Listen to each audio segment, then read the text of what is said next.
Hi, this is Christy Reese with the Christy Reese Group, and today we are going to have a nice conversation with Amy Lentz of Fixture Studio about how to create a really fantastic home office, because we know a lot of people are working from home these days. Hi, Amy. Hi, nice to see you. It's nice to see you too. I bet you've been super busy. We have been very busy. Yes, people are doing a lot of remodeling. People are redecorating. They are repurposing different rooms, right? Yes, COVID has been interesting because there was about a week and a half of complete stall out where we weren't sure what was going to happen, and then we started getting calls. Hey, I finally decided I hate my kitchen. Hey, because everyone was stuck at home. Hey, we're finally ready to do the bathroom that we've been talking about. Hey, we really actually do hate all these things about our house. So the last few months have been really busy for us, but it's been great. So. And you do some new construction. You work with builders and work with new construction and remodels and interior design.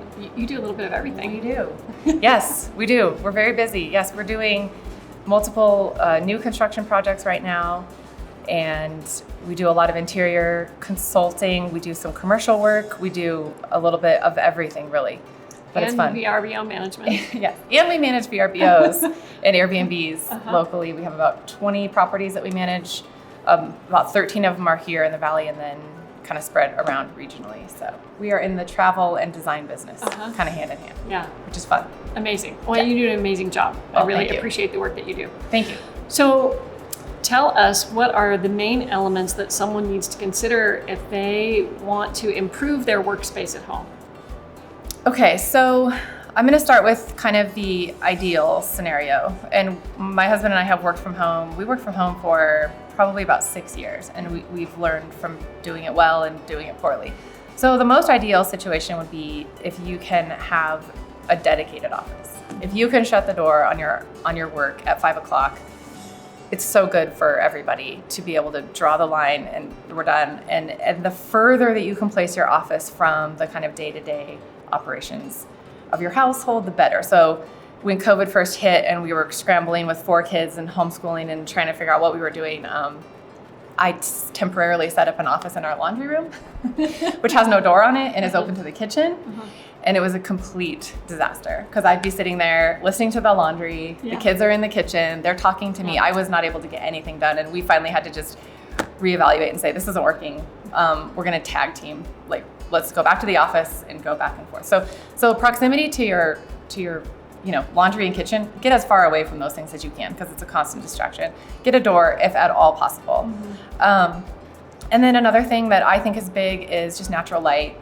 We all need to be as close to natural light as possible.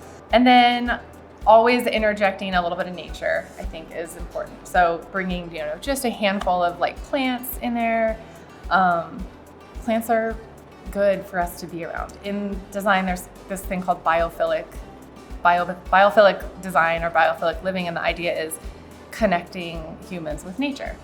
And I think that, one of the downfalls of the built environment is that there was a time where we were getting further and further from nature, where windows got smaller and smaller, and a lot of people worked in offices without windows. But a neat thing that's happening now with the modern movement is that people are realizing the connection between nature and humanity. It's so important. And so we're always thinking about this when we're designing houses. How do we bring more light in? How do we create indoor-outdoor space? So connection to nature is a big one. So it's about light, but it's also about maybe seeing some leaves outside. Yes. If you can. But if you can't, then you also can bring them inside. Yes, exactly. And I was reading the other day that you sleep better when the more exposed you are to natural light, the better you sleep because your body is picking up on what's happening outside. So then your body knows, okay, now it's time to go to sleep. So I thought that was interesting. There's so much connection between our bodies and what's happening outside. So, yes. So for people that typically work in an office situation outside of home and they're building their first home office, like maybe they had a little counter space where they had their laptop or something, but they're really setting up a full home office now. What are your suggestions for desks and chairs? I mean, there's so many places you can buy online or locally. Right. Where are some of your favorite places that you like to get supplies and... Yeah, so office furniture is interesting because it can get very expensive very quickly.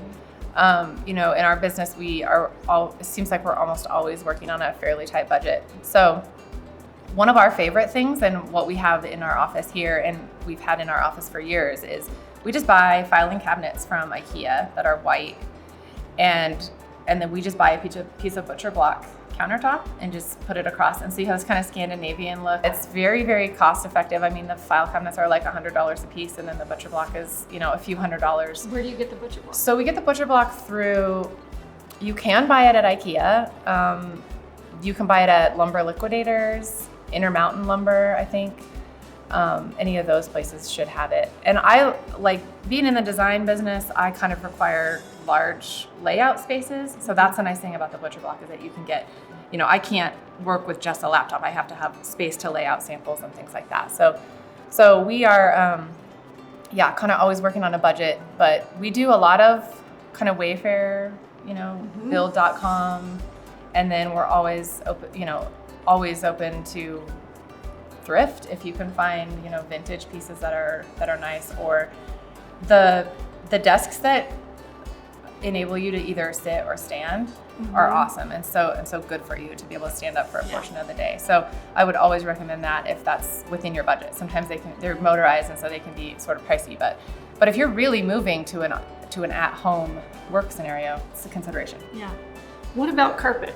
If somebody's putting an office in one of their guest bedrooms and it's carpeted, would you suggest changing that out? I mean, I guess it depends on how long someone thinks they're going to be in that home office. But right. I would suggest, if you're designing a home office, I would suggest a hard surface on the floor, wood or something, just because it's nice to be able to roll around. I mean, I've pretty much always had a rolling office chair, and, you know, like I said, kind of active when I'm working. So if you have the option, I would say either a hard floor or very, very low pile carpet.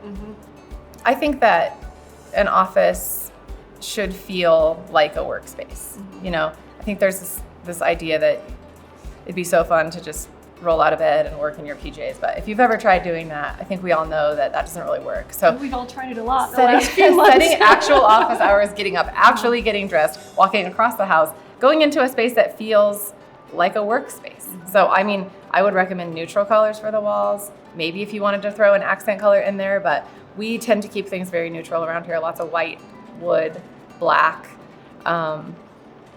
So if someone wants to contact you and your company about designing space for them or interior design, how do they get in touch with you, Amy? So they can go to our website, which is fixturestudio.com. You can navigate around on there and see a lot of the projects that we've done in the past, and then there will be contact information on there for how to get in touch with us. Okay, so awesome. Thanks, and have a great day. Thank you. All right, bye. Bye.